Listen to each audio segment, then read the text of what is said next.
बिस्मिल्लाहिर्रहमानिर्रहीम रब्बि इश्रह ली सदरी वयस्सिर ली अमरी वहलुल उक़दतम मिन लिसानी यफ़क़हू क़ौली. I am Dr. Mohammad Asadullah and today we discuss basic principles of antihypertensive and anti-angina drugs, 24-hour rhythms in cardiovascular control. This is the cardiovascular system which indicates this number, the cardiac cycle 1, 2, 3, 4, 5, 6, 7 and this shunting, these two shunting over here.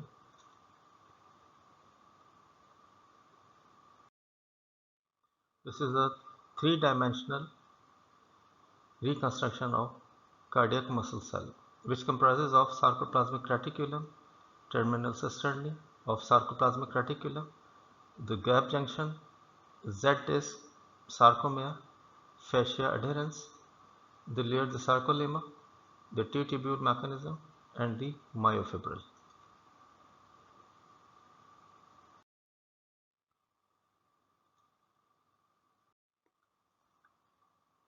Hypertension is a common cardiovascular disease affecting worldwide population. A persistent and sustained high blood pressure has damaging effect on the heart, brain, kidney and eyes. Hypertension could be primary or essential hypertension. It is the most common type. There is no specific underlying cause. Number 2 is secondary hypertension. It can be due to renal, vascular, endocrine disorders, etc. Blood pressure. The blood pressure reading as shown in the table. The systolic blood pressure, it is the maximum blood pressure recording during ventricular systole. The diastolic blood pressure, it is the minimum pressure recorded during ventricular diastole. Now there is pulse pressure, it is the difference between systolic and diastolic blood pressure. Pulse pressure is equal to systolic blood pressure minus diastolic blood pressure. The mean arterial pressure, it represents diastolic blood pressure plus 1/3 of the pulse pressure. Now this is the classification of hypertension on the basis of blood pressure for the adults. Now this represents the systolic blood pressure if it is less than 120 and 80. This is categorized as normal. If systolic blood pressure is between 120 and 139 and diastolic blood pressure is between 80 to 89, it is termed as pre-hypertension. If the systolic blood pressure is more than equal to 140 and diastolic is 90, this will be declared as hypertension. If the systolic blood pressure is between 140 to 159 and diastolic blood pressure is between 90 to 99, this is known as stage 1 hypertension. If the systolic blood pressure is more than equal to 160 and diastolic becomes 100, this is known as stage 2 hypertension. This is the classification of drugs we use in hypertension. These are number 1 class is diuretics. The diuretics, we classify it into thiazide and related agents which include hydrochlorothiazide and chlorothalidone, and loop diuretic which include furosemide, and the potassium sparing diuretics which include amiloride, triamterene and spironolactone. Number 2, we have sympathopelagic group.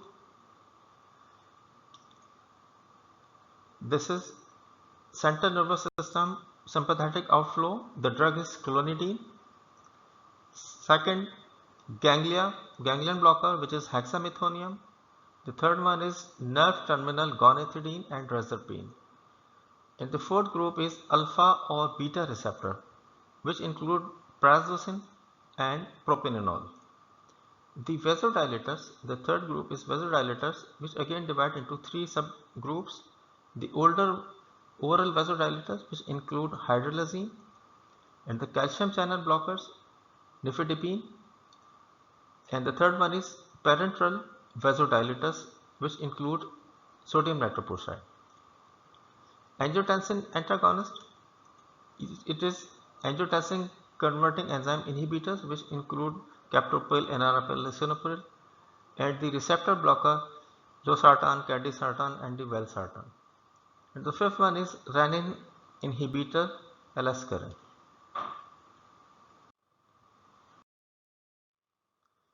Hypertension.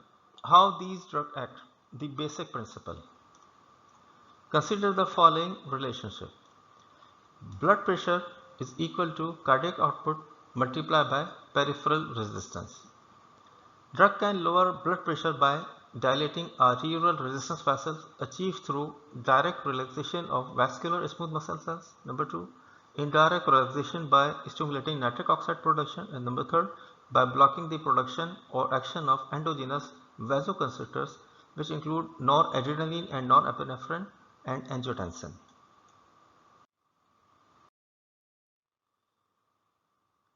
Dilating venous capacitance vessels reduce venous return to the heart, which is known as preload, leads to reduced cardiac output, especially in the upright position. Reduction of cardiac contractility and heart rate by depletion of body sodium. This reduces plasma volume transiently and reduces arterial response to noradrenaline or norepinephrine. So these are the drugs used in angina pectoris. We have three main groups, which are vasodilators, cardiac depressants, and other drugs. The vasodilators are nitrates. Number one line of treatment is nitrates, which include short acting, intermediate acting, and long acting. Short acting, which is sublingual nitroglycerin, intermediate acting oral nitroglycerin, and long duration transdermal nitroglycerin. In vasodilators, we have calcium blockers, which is verapamil. The drug name is verapamil. The cardiac depressant, one group is calcium channel blocker and other is non-selective beta blocker. This propranolol is non-selective. The beta blocker, the drug name is propranolol. The other drugs include metabolism modifiers, which inhibits rate. The hemodynamic determinant of myocardial oxygen consumption, which include wall stress, intraventricular pressure, ventricular radius, we calculate in volume, wall thickness, heart rate, and the contractility. Angina pectoris. How drug acts. Basic principle. Angina can be viewed as a problem of supply and demand. So the drugs used in angina pectoris either increase supply of oxygen and nutrients or reduce the demand for them or both. The supply of myocardial oxygen can be increased by dilating coronary arteries, slowing the heart rate.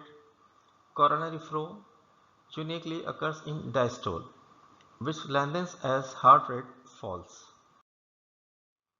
Demand can be decreased by reducing afterload, that is peripheral resistance, so reducing the work of the heart in perfusing the tissues. Reducing preload, that is venous filling pressure, according to Stirling law of the heart, workload and therefore oxygen demand varies with stretch of cardiac muscle fibers. Slowing of the heart rate. Drugs used in hypertension and angina. Two groups of drug are used in both hypertension and angina, which include beta adrenergic blockers, and second group is calcium channel blockers. I already told you in the previous slides.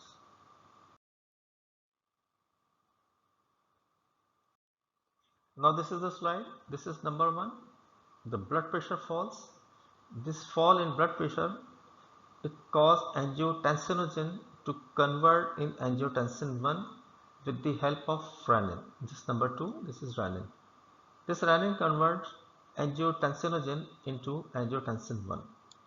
By the action of angiotensin converting enzyme, this angiotensin 1 converts into angiotensin 2. In the previous slide, we told you the name ACE inhibitors, captopril, lisinopril, enalapril. I told you different name. It acts on this mechanism. This angiotensin 2 It cause or act on this adrenal medulla on the top of the kidney. This adrenal medulla, it release aldosterone which cause salt retention. Salt retention, this retention of salts, it increases the blood volume and which normalize or increases the blood pressure. This is the role of kidney in the blood pressure.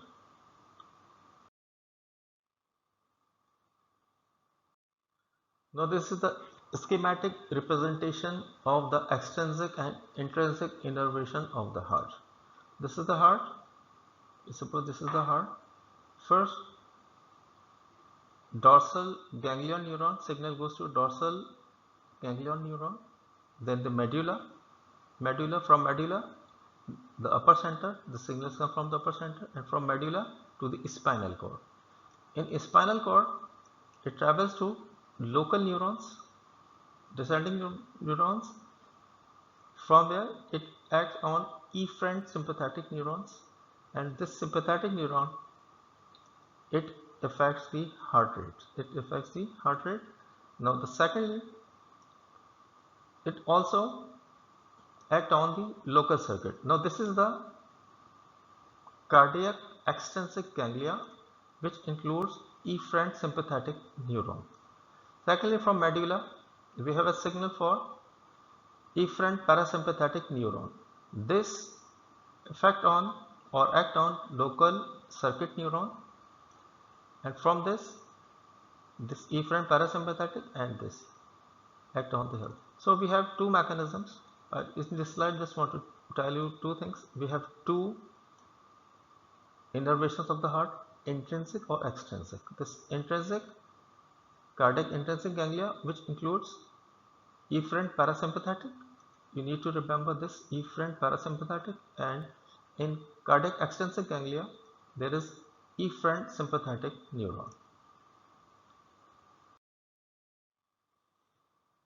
Now this is a modulation of cardiac activity at the three body configuration in 24 hours. Wakefulness, during daytime or the activity, non-rapid eye movement sleep, and this NERM, this is the abbreviation of non-rapid eye movement sleep and the rapid eye movement sleep. This non-rapid eye movement sleep, it is a dreamless sleep in which brain waves, which is known as EEG, recording are typically slow and of high voltage. Breathing plus heart rate becomes slow and regular. In NREM, there is decrease in blood pressure. Sleeper is relatively still. Whereas in rapid eye movement sleep, low muscular tone in the whole body and the propensity of the dream in rapid eye movement. This ABC, this A, B and C, it represents, A represents baroreflex, B chemoreflex, and the C is the respiration. This is the abbreviation for amygdala. This is insula, this the abbreviation for insula, and the mid-cingulate cortex. In this slide, you need to remember this three things: wakefulness, non-rapid eye movement, and the rapid eye movement sleep. These red increases, I already mentioned, these red arrows, these represent increase and these blue represent decrease in the activity for the heart rate. This is the heart rate. It is 3 plus, it is 1 plus and 2 plus. In sympathetic nervous system, heart rate increases, whereas in parasympathetic nervous system, there is no increase in heart rate. This is busy slide. This is the daytime. This slide is schematic representation of neurohormonal response triggered by stimulation of vascular mechanoreceptors by changes in blood pressure at the three body configuration in 24 hours. Now these three we have three portions. This is the wakefulness, daytime, when we wake. This awake time, non-rapid eye movement, I already told you, and rapid eye movement, three phases, and this is the sleep time. Now the diagnosis is, this is the abbreviation of diagnosis of blood pressure. This is the mechanoreceptor.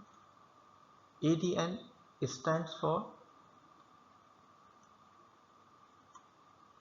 depressor nerve. This is the hiring nerve. AN, this is the ambiguous nucleus, and this is the dorsal medial nucleus. NTS stands for nucleus tractus solitarius. This stimulates vagus nerve. Vagus nerve affect heart rate, and heart rate affect cardiac output, and which leads to blood pressure. The second phase, this is the rostral ventrolateral medulla. This is the rostral ventrolateral medulla. This represented here. It affects norepinephrine secretion and epinephrine along with the renin. It activates the system angiotensin. I already told you in the previous slide. Angiotensinogen 1, 2, then conversion, then aldosterone. It increases the volume. This volume also affects the blood pressure. This sympathetic nervous system, from this epinephrine, norepinephrine, and the renin, other than we have heart rate, SV, systolic volume. It affects also the cardiac output, then the vessel capacitance, then the venous return.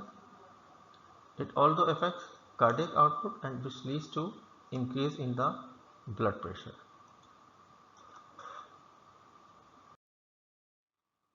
Neural regulation of the cardiovascular system. The neural regulation of the cardiovascular system, controlled by arterial mechanoreceptors, operate as a reflex arc, we discussed in the previous slide. Elevations or fall in the blood pressure cause a proportionally greater or lesser deformation of the arterial wall, which are encoded by baroreceptor to a greater or lesser frequency of action potential firing. This information is carried to the central nervous system by afferent nerve fibers, which include aortic depressor nerve, which travel along the 10th cranial nerve here, and number 2 is sinus nerve, which is known as hiring nerve, which travels along the 9th cranial nerve, we discussed in the previous slide. Primary afferent axons from the baroreceptors project to the caudal region of the nucleus tractus solitarius, NTS, where they synapse onto second order neuron, which in turn send excitatory glutaminergic projections onto inhibitory neurons within the region of caudal ventrolateral medulla. These inhibitory neurons synapse directly onto excitatory neurons within the rostral ventrolateral medulla and serve to inhibit the spontaneous activity of premotor sympathetic neuron.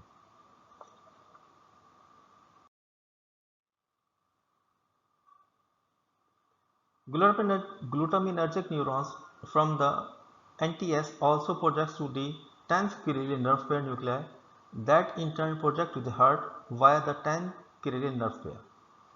The vagal output originates from preganglionic neurons located in the dorsal motor nucleus of the vagus and in the ventrolateral portion of the ambiguous nucleus in the medulla. Studies in awake human subjects in MRI was coupled with microelectrode recording of muscle sympathetic nerve activity has confirmed the operation of these medullary nuclei in humans. Specifically, information on change in the rostral ventrolateral medulla indicated that it is implicated in elevated sympathetic outflow associated with several cardiovascular diseases including hypertension and heart failure related to physical inactivity.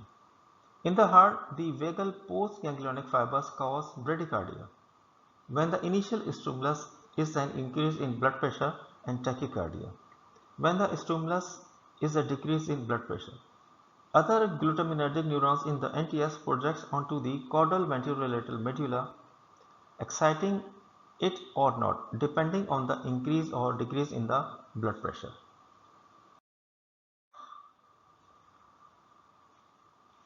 GABAergic neurons at the caudal ventrolateral medulla project to the rostral ventrolateral area, inhibiting it if the initial stimulus is a blood pressure elevation or not when blood pressure decreases. The rostral ventrolateral area is the site of sympathetic premotor neuron that project to the intermediolateral column of the spinal cord, the site of preganglionic neurons to the cardiac intrinsic and extrinsic ganglia, and to the sympathetic peripheral ganglia innervating resistance and capacitance vessels.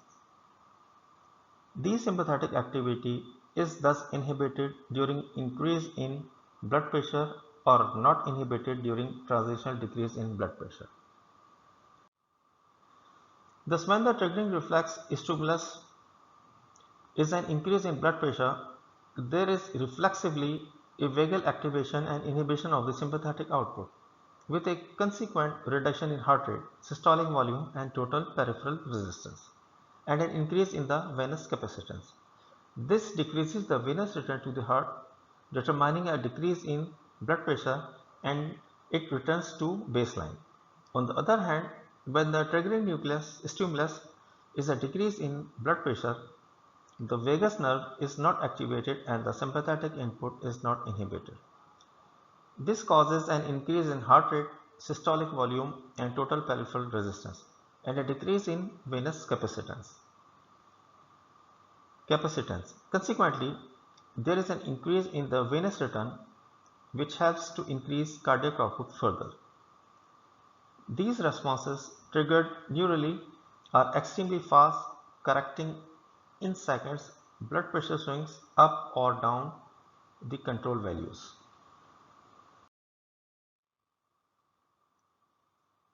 Orthostatic pooling of blood almost immediately upon the change from the supine to upright posture. The main sensory receptors involved in orthostatic cardiovascular reflex adjustment are the arterial baroreceptors located in the carotid sinuses and the aortic arch, and mechanoreceptors located in the heart and lungs. A decrease in blood pressure, as occurs on assumption of the upright posture, removes this tonic inhibition with a resultant decrease in vagal outflow and an increase in sympathetic activity, causing an increase in heart rate, cardiac contractility and vasomotor tone. Central modulation of vasomotor outflow is reinforced by local vasoconstrictor mechanisms such as the veno-arterial axon reflex and a myogenic response. The veno-arterial axon reflex is triggered when venous pressure exceeds 25 mm Hg, which results in vasoconstriction of the corresponding arteriole and is reported to elicit to 30 to 45% of the total vasoconstriction in the legs and in the upright posture.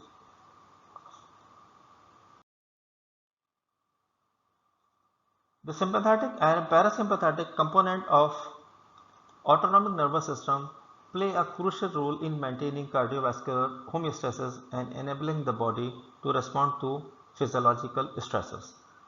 Neurogenic mechanisms are not only essential for maintaining and regulating arterial blood pressure, but also play a crucial role in regulating the distribution of blood flow between and within vascular beds. The sympathetic component of the autonomic nervous system plays the predominant role in regulating vascular tone and whole body hemodynamic via its effects on both resistance and capacitance vessels. By contrast, the overall contribution of the parasympathetic nervous system to the regulation of vascular tone and hemodynamic is small compared with its primary regulatory role in mediating negative chronotropic and inotropic effect on the heart. The vascular endothelium plays an important role in regulation blood vessel tone and cellular activity, helping to maintain healthy vessels. This is the vascular endothelium. Endothelial cells produce several important vasoactive substances including nitric oxide, prostacyclin, endothelium-derived hyperpolarizing factor, endothelin, vasoactive prostanoids. These factors and other endothelium-derived substances also modulate local thrombotic and inflammatory pathways, influencing the progression of atherosclerosis and its complications. Exposure to risk factors for atherosclerosis and the presence of circulatory diseases including atherosclerosis and heart failure leads to endothelial activation associated with reduced nitrous oxide bioavailability and expression of pro-inflammatory cytokines, chemokines, selectins and adhesions molecules. This enhances vasoconstrictor tone and promotes a prothrogenic melee.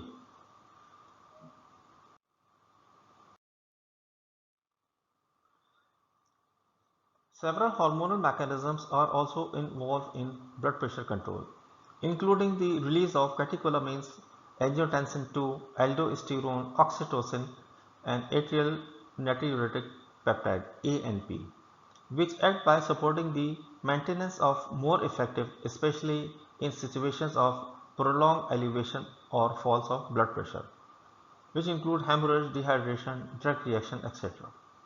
The action of signaling molecules that are not classically viewed, such as cytokines, must also be considered.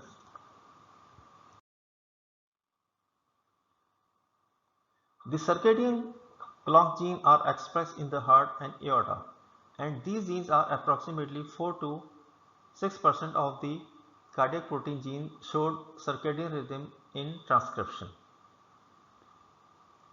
Ex vivo experiment demonstrated that varied function of the heart and aorta are dependent on the time in which tissues are collected. In murine knockout models of circadian gene suppression of BMAL1, this BMAL1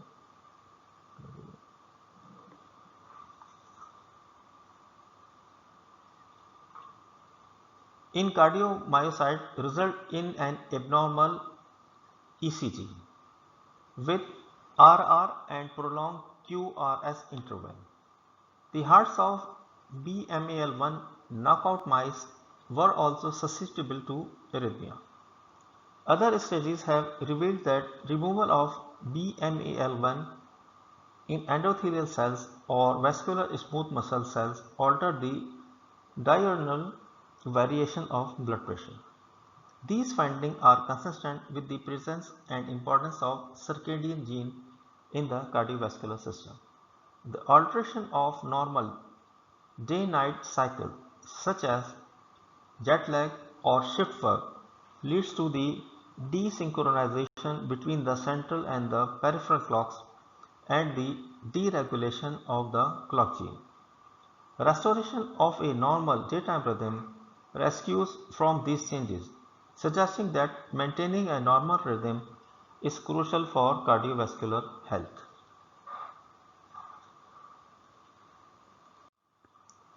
Cardiovascular function changes significantly in the three-body configuration during the 24-hour cycles. We already discussed in the previous slides. Blood pressure decreases during NREM sleep and becomes variable in REM sleep. During REM sleep, transient blood pressure increases of up to 40 mmHg occur that coincide with the phasic event of this stage of sleep in conjunction with vasoconstriction in the skeletal muscles. Pulmonary artery pressure remains stable. Variation of sleep-related blood pressure can be described by a square wave function which changes in onset and end of sleep and relatively constant values during sleep.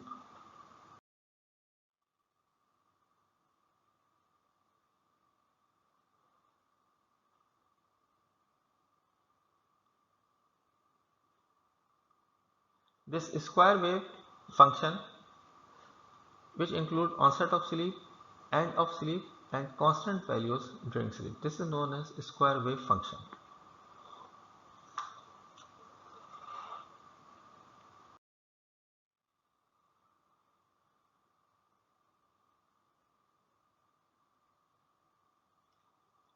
Fall in blood pressure during sleep is important for cardiovascular health. The values of systolic pressure drops 15 mmHg,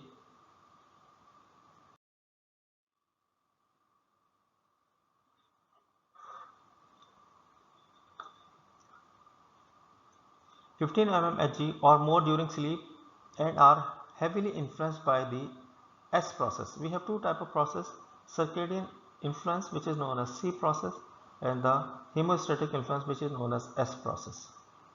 That is, blood pressure drop accompanies the presence of sleep regardless of time of day at which it occurs. An initial fall in blood pressure due to postural changes and darkness, more or less 7 mmHg, is followed by a period of instability when sleep is unable, and by an abrupt drop once stable sleep is achieved. Within each sleep phase, the blood pressure is constant, and in NREM sleep, the values are lower than the wakefulness, and in the REM sleep, they are similar to those of relaxed wakefulness. Although there are transient increase in association with phasic events of REM sleep, the major disturbance of blood pressure during sleep is the awakening. Blood pressure at the end of sleep shows a rise largely due to postural changes. The magnitude of changes is greater when awakening occurs at the second stage of sleep compared with awakening in the REM stage. In case of the heart rate, the closest approximation is to sinusoidal pattern related to the central temperature and the compatible with the influence of C process, circadian process. That is, changes occur regardless of sleep.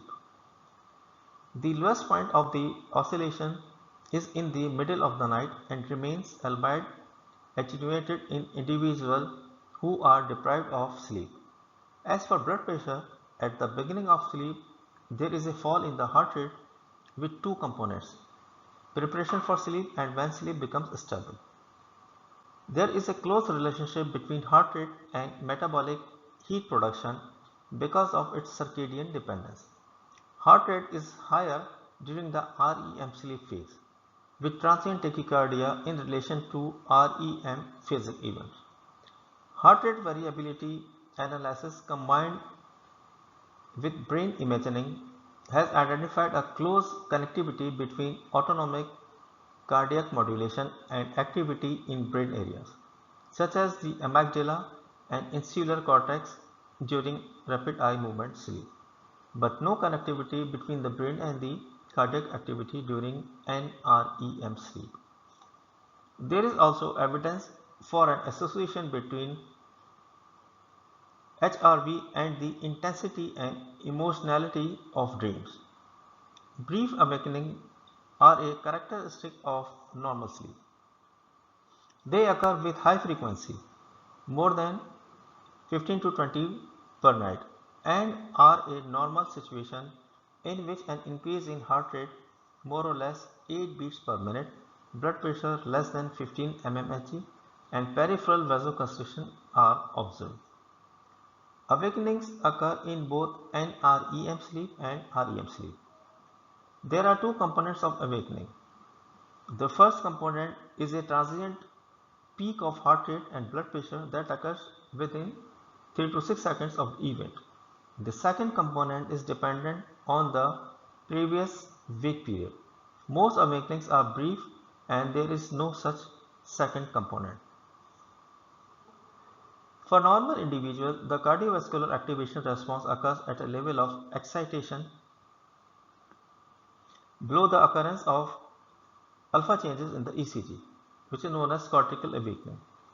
There are large individual differences in cardiovascular response to awakening, and inter-individual variability of systolic blood pressure response in an awakening can reach about 15 mmHg.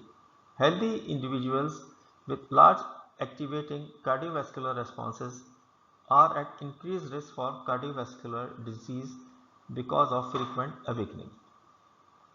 In NREM sleep, there is a period of relative autonomic stability with vagal predominance and increased gain of baroreceptors. A sinusoidal modulation of heart rate exists because of the coupling of cardiovascular and respiratory regulation center, resulting in respiratory sinus arrhythmia. During inspiration, the frequency briefly accelerates to accommodate the increased venous return, resulting in increased cardiac output, whereas during expiration, a progressive decrease in heart rate occurs. This normal sinus heart rate variability, particularly during NREM sleep, is generally indicative of a state of heart health. Thus, the absence of sinus arrhythmia has been associated with heart disease and advanced age.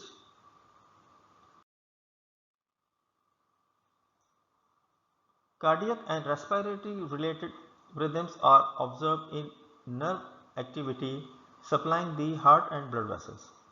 These rhythms arise from phasic input related to cardiac pulse and ventilation related afferent activity and or a common cardiorespiratory CNS network.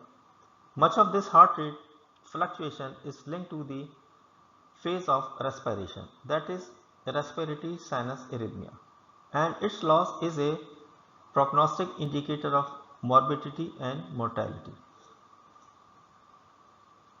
The observation of a non-respiratory and non-cardiac related sympathetic rhythm suggests that sympathetic rhythms might not arise exclusively from phasic input to tonic sympathetic tone generating network. Loss of vagus tone in cardiovascular diseases can be demonstrated by the diminished change in heart rate and administration of a vagolytic drug such as atropine and by the loss of respiratory sinus arrhythmia. The burst of cardiac vagal activity originates centrally at the level of preganglionic neuron in the AN, which are inhibited during inspiration but excited during post-inspiration. The changes in blood pressure during respiration are inversely related to the respiratory effort increases in blood pressure resulting in a decrease in respiratory rate. This effect is potentiated during NREM sleep in which a small reduction in blood pressure leads to increase in respiratory rate. Thus, pauses and increase in respiratory rate serve as compensatory mechanisms to normalize blood pressure and their disappearance in infants predisposed to a sudden death.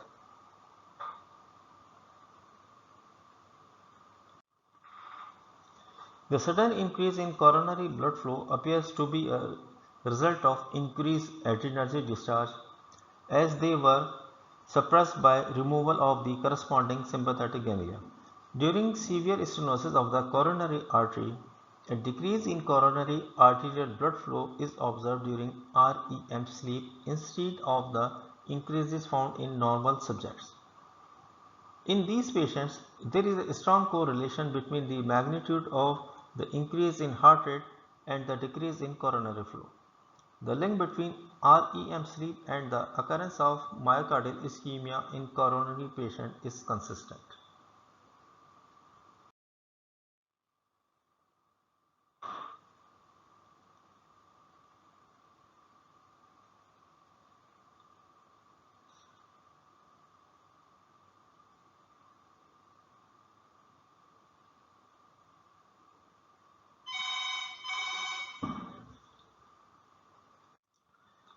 Autonomic dysfunction in cardiovascular disorders. The sympathetic nervous system participates in the development and progression of the essential hypertensive state. As shown by the increased level of plasma levels of norepinephrine, elevated norepinephrine spillover rate and augmented sympathetic nerve traffic discharge detected in the blood pressure state. In addition, sympathetic overdrive participates in the development of metabolic disarray and in target organ damage. Sympathetic abnormalities explain why adrenergic overdrive represents an important therapeutic agent in the treatment of hypertension. Hypertension is characterized by autonomic abnormalities that include sympathetic activation and parasympathetic impairment. These abnormalities occur in earlier phase of the disease, participating in high blood pressure development and progression. In addition, these autonomic abnormalities participate in the pathogenesis of hypertension related and organ damage and in the development of cardiac hypertrophy, of large, medium and small arterial structural changes, and in the renal dysfunction. The autonomic abnormalities characterizing high blood pressure are potentiated in the presence of metabolic alterations such as insulin resistance, obesity and metabolic syndrome. The time and frequency domain estimates the tonic and the reflex vagal HRV have demonstrated consistently the loss of parasympathetic tone at the onset of the heart failure. The heart failure advances the loss of sinoatrial responsiveness to neutrally released and circulating catecholamines blunt further heart rate variation, which becomes a marker of reduced life expectancy. With regard to these ventricles, vagus nerve activity is generally antiarrhythmic and it inhibits the profibrillatory effect of sympathetic nerve activation, whereas atrial arrhythmias generally derive from highlighted levels of both vagus and sympathetic nerve. Because heart failure was conceptualized initially as a primary hemodynamic disorder, attention was directed first at potential baroreceptor reflex mediated contribution to sympathetic activation and vagal withdrawal. Augmented peripheral chemosensitivity to hypoxia, present in about half of patients with advanced congestive failure, is associated with higher plasma norepinephrine concentrations, loss of tonic and reflex heart rate modulation, oscillatory pattern in breathing and ventricular arrhythmias. Each of these abnormalities is exacerbated by exercise and anticipates premature deaths. The central sympathoexcitation induced by sleep apnea may be both causal and contributory to heart failure and its progression. The absence of proper regulation of mean arterial pressure can have significant pathophysiological consequences. Low mean arterial pressure can cause inadequate blood flow to organs, syncope and shock. On the other hand, elevated mean arterial pressure contributes to increased oxygen demand by the heart, ventricular remodeling, vascular injury and organ damage and stroke. The arterial baroreflex system is a key controller of mean arterial pressure and is a complex system. It can be considered in its entirety as an integrative physiological system or in terms of its regulated component parts. Baroreflex sensitivity for the control of heart rate is consistently decreased in numerous pathological states including chronic hypertension, coronary artery disease, post-myocardial infarction, heart failure, diabetes mellitus, obesity and aging. The prominent feature of baroreflex failure is volatile arterial hypertension. Hypertensive episodes can be explained by sympathetic activation that is unopposed by the baroreflex. Episodes can be triggered by factors such as physiological stress, physical exercise and pain. A few patients with baroreflex failure present with episodes of hypotension and bradycardia that can be observed when patients are resting and cortical input is diminished. This hypotension is bradycardia is very common among the students. Postural tachycardia syndrome is a syndrome of orthostatic tachycardia associated with symptoms of cerebral hypoperfusion and or autonomic activation.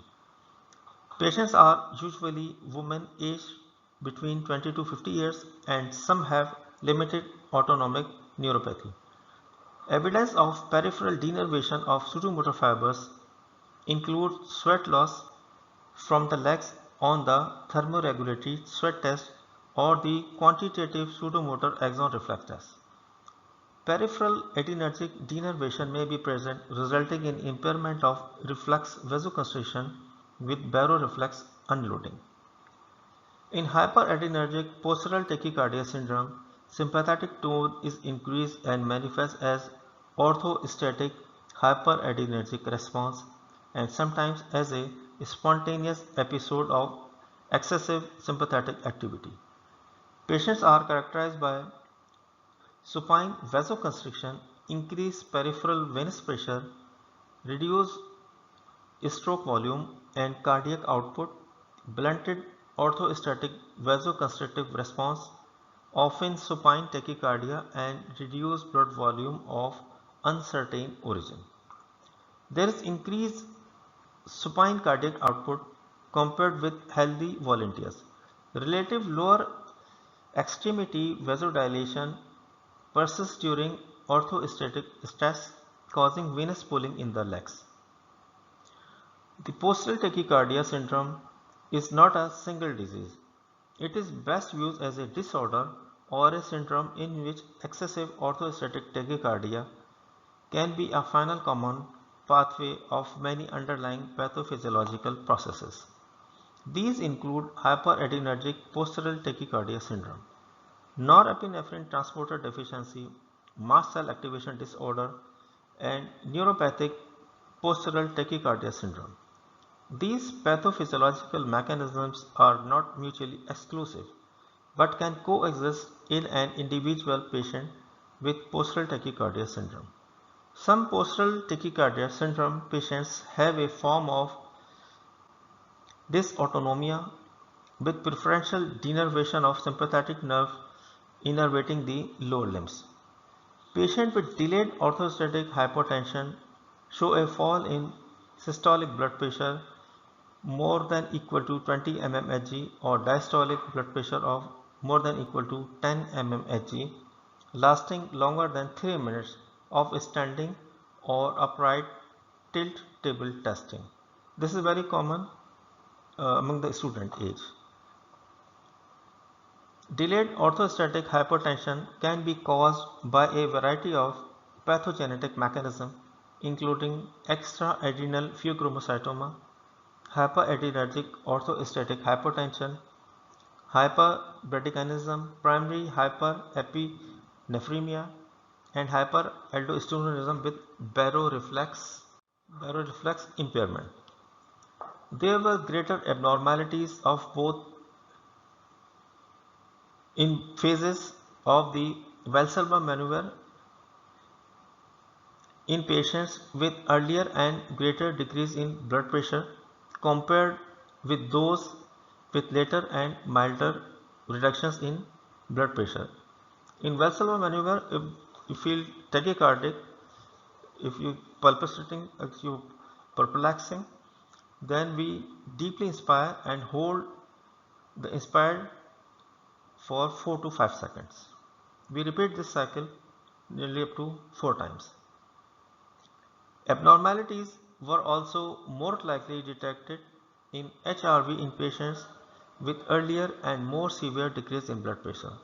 Symptoms of orthostatic intolerance in patients with delayed orthostatic hypotension are similar to those with orthostatic hypotension that occur within the first 3 minutes of upright posture.